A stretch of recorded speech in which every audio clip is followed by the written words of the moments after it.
Justin Fields is back in the news yet again. Apparently, it was not all peaches and roses over there in Chicago.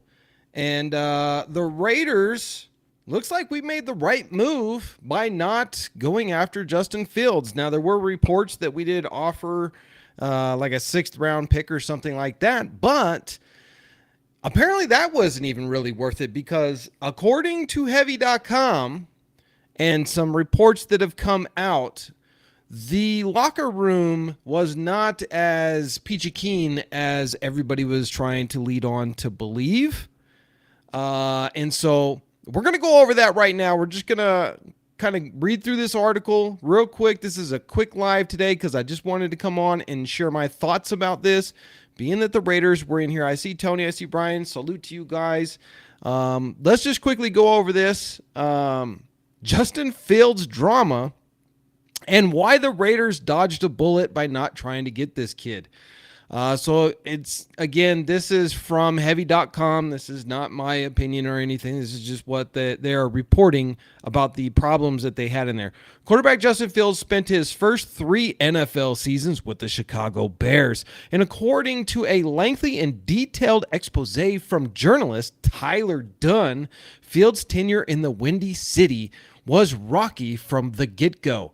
The Bears drafted Fields 11th overall in 2021. A month prior, Chicago had signed veteran quarterback Andy Dalton, remember the Red Rocket, to a $10 million contract with a veteran quarterback Nick Foles already on the roster, former Eagle.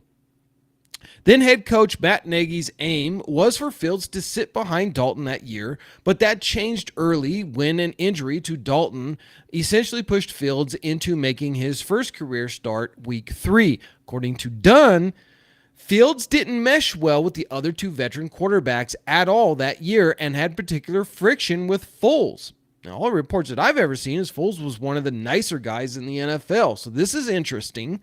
Per Dunn, the environment in Bears QB rooms amongst the trio was effing toxic as hell. Interesting. That's pretty strong language to describe how that quarterback room was. Dunn went on to detail some eyebrow-raising moments involving Fields specifically. Tyler Dunn's report paints damning portrait of Bears' 2021 QB room. During the team's 21 campaign, Fields started 10 games and appeared in 12, completing only 58.9% of his passes, horrible, and 1,870 yards, 7 touchdowns, and 10 interceptions. So anybody who wants to pick on Aiden O'Connell with the Raiders, please pay attention to this. Aiden O'Connell had over a 70% completion rating. He had, I think, more yards. I think it was pretty close in yards, maybe a little bit more, but he had 12 touchdowns to only 7 interceptions. However, Fields did run for an additional 420 yards and 2 touchdowns. So that kind of made up for it a little bit, but, I mean, they still stank for a reason. Fields struggled frequently throughout his rookie year, although he did show flashes of potential in an offense that gave him a few playmakers. Sources close to the team that year told Dunn that while Dalton and Foles were amenable to mentoring Fields, the young QB had no interest in being mentored. They never were together, as always as Andy and Nick walking side by side and Justin always 15 yards behind them. Okay? The snippet from Dunn's report is particularly damning. There were several arguments amongst the QBs once per source. Foles was trying to teach something to Fields in the QB room, and upon turning towards the rookie, Foles realized Fields wasn't even paying attention. His head was down. At that point, Foles was done trying to play mentor. The two could not stand each other. Wow.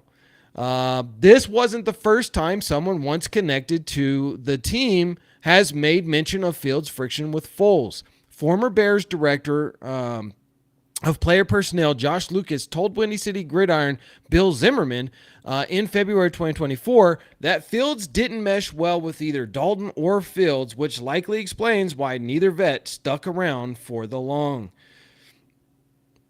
So this is Tyler Dunn. This is his tweet. Steelers scheme should help. Totally different, but also from one of Fields' Chicago coaches. Watch his eyes. He tries to see the whole thing and doesn't see anything. His eyes are all over the place, and it's just really hard to watch. It's just bad football. This is in description of Justin Fields, QB, who I was even in favor of bringing in if we could get him for a 6th round draft pick. I'm glad that I was wrong on this, because if he's a toxic character, we don't want toxicity in that QB room.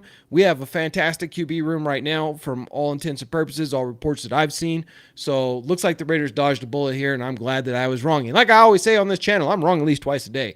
So anybody who says you suck, you don't know anything, you're terrible, blah, blah, blah, blah, blah, well, join the crowd, because I admit it myself. I am wrong often. But that's nobody's right, nobody's perfect, and apparently neither am I, as I've said many times on this channel. Both Foles and Dalton left Chicago after 2021 season. The Bears brought in a new regime led by general manager Ryan Poles and head coach Matt Eberflus. After 2 years playing under Poles, Eberflus in 2022 and 2023, the Bears traded Fields to the Pittsburgh Steelers for almost nothing, electing to move on from drafting quarterback Caleb Williams. We'll see how well he meshes in that locker room. Hopefully better than Justin Fields, and hopefully he's more, into learning, which I don't know. We'll see how that works out for them. Dunn's report also sheds some light on why the team may have chosen to trade Fields instead of building a team around him. This is a pretty damning report on Justin Fields.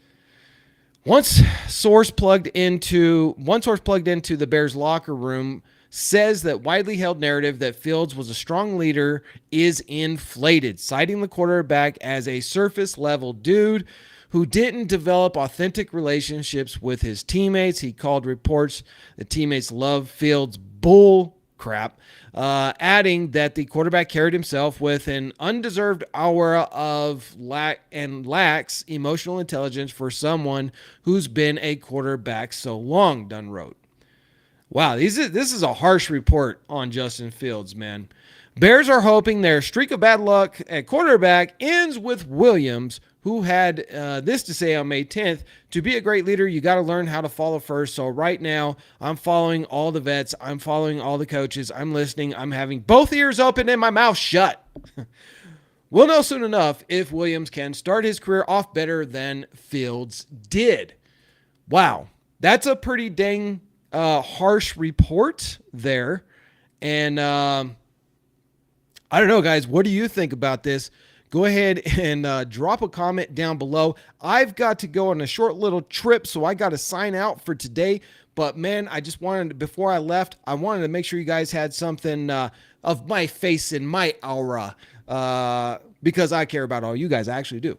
And so with that, I'm going to bid you guys farewell. Keep those comments alive. Let me know what you guys think about this report. Did the Raiders dodge a major bullet by not going and picking up Justin Fields? And what do you think?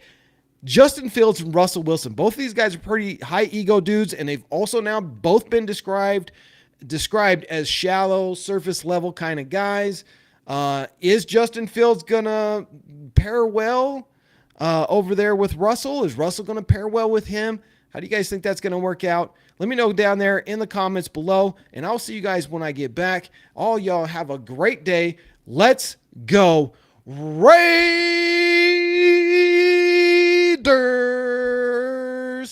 Just win.